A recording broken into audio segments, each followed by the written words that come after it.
আজকের গল্প মূর্তি লিখেছেন হেমেন্দ্র কুমার রায়। পাহাড়ের ছায়াকে আরও কালো করে দিয়ে রাত্রি ঘনিয়ে এলো।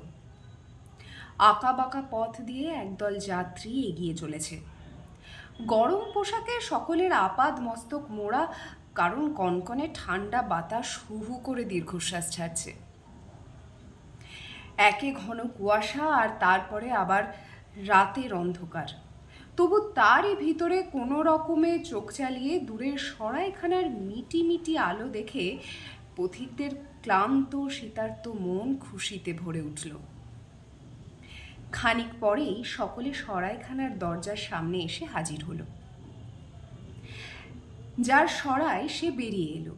পথিকদের কথা শুনে বললে, বড়ই মুশকিলের কথা, আমার সরাইয়ের সব ঘরই যে আজ ভর্তি হয়ে গেছে। তবে হ্যাঁ, আপনারা যদি আমার ঢেকিশালায় শুয়ে আজকের রাতটা কাটাতে রাজি হন, তাহলে আমি সে ব্যবস্থা করে দিতে পারি। পথিকরা পরস্পরের সঙ্গে পরামর্শ করে দেখলে, হ্যাঁ, তাছাড়া আর কোনো উপায় নেই। কারণ এই রাতে আর এই শীতে এই আধারে বাইরের জনমানব শূন্য মাঠ বা জঙ্গলের চেয়ে সরাইয়ের ঢেকিশালা ঢের ভালো। সরাইয়ের কর্তা তাদের সকলকে নিয়ে ঢেকিশালায় গিয়ে ঢুকল। মস্ত ঘর, এদিকে একখানা বড় পর্দা ঝুলছে। সকলে মিলে খেয়ে দিয়ে হাসি আমোদ করে যে যার লেপ মুড়ি দিয়ে ঘুমিয়ে পড়ল। যাত্রীদের ভিতরে একজন ছিল, তার নাম ওয়াংফো। সঙ্গীদের বিষম নাক ডাকুনি আর ধীরে ধীরে ইঁদুরদের হুটোপুটিতে ওয়াংফোর চোখ থেকে আজ ঘুম কেড়ে নিল। নাচার হয়ে শেষটা সে উঠে বসল। লণ্ঠন জেলে একখানা বই বার করে পড়াশুনো করে রাত কাটিয়ে দেবে বলে সে স্থির করল। কিন্তু পড়াতেও তার মন বসল না। নিশুত রাত, বাইরের গাছপালার ভিতরে বাতাসও যেন নিবিড় অন্ধকারে ভয় পেয়ে স্তব্ধ ও স্তম্ভিত হয়ে আছে।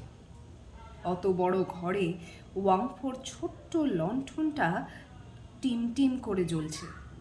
সে যেন তার আলো দিয়ে অন্ধকারকেই আরো ভালো করে দেখাতে চায়। ক্রমে ওয়াংফোর গা যেন ছমছম করে উঠতে লাগলো।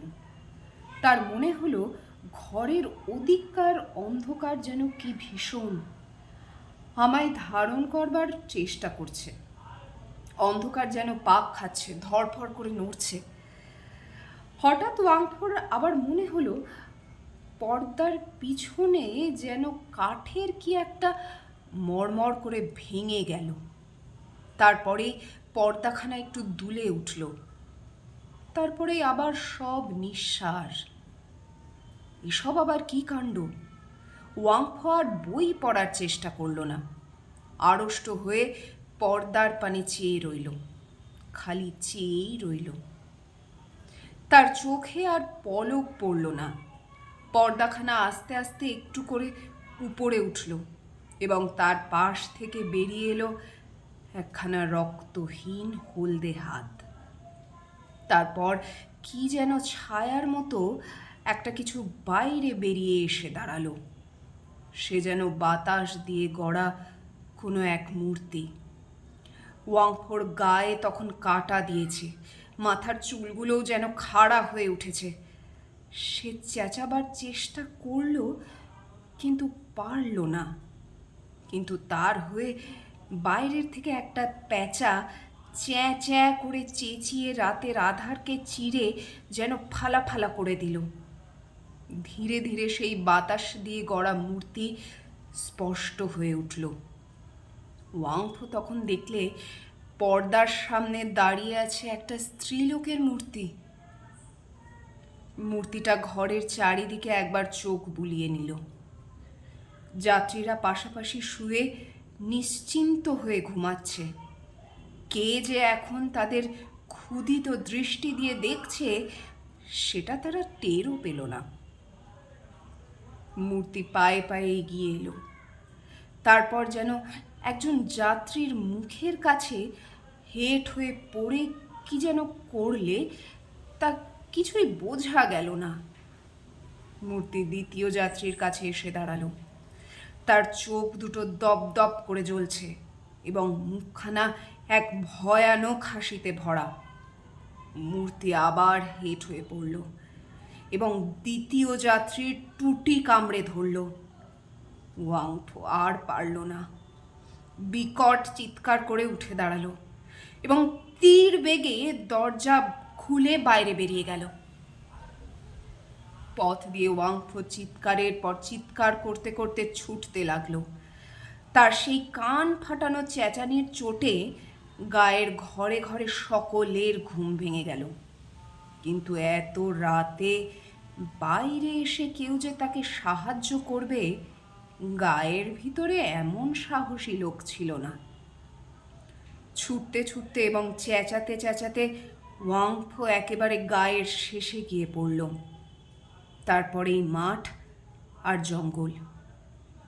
দাঁড়িয়ে হাঁপাতে হাঁপাতে সে একবার পিছনে ফিরে চাইল।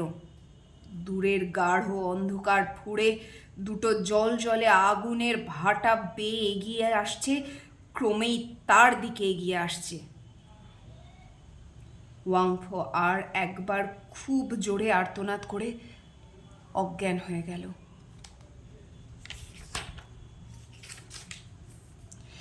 চীন দেশে এমন নিয়ম আছে, কেউ মরলে পরে ভালো দিনক্ষণ না দেখে তার দেহকে কবর দেওয়া হয় না। গায়ের মোড়লের এক মেয়ে মারা পড়েছিল, কিন্তু ভালো দিনক্ষণের অপেক্ষায় তার দেহকে কফিনে পুড়ে সরাইখানার ঢেকিশালে রাখা হয়েছিল। আজ 6 মাসের ভিতরে ভালো দিন পাওয়া যায়নি। সরাইখানার কর্তা সকালে উঠে যাত্রীদের খোঁজে ঢেকিশালায় গিয়ে দেখে 2 যাত্রী মরে কাঠ হয়ে পড়ে আছে। তাদের গলায় এক একটি গর্ত, তাদের দেহে এক ফোঁটা রক্ত নেই। পর্দা তুলে সে সভয়ে দেখলে যে কফিনে গায়ের মোড়লের মেয়ের মরা ছিল, তার তালাটা খোলা, আর তার ভিতরে কোনো মরা নেই। তারপর গোলমাল শুনে গায়ের প্রান্তে গিয়ে সে দেখলে ওয়াংফোর মৃতদেহের উপরে উপুর হয়ে পড়ে আছে মোড়লের মেয়ের মরা, আর ওয়াংফোর গলায় একটা গর্ত, আর মরার মুখে লেগে আছে চাপ চাপ রক্ত।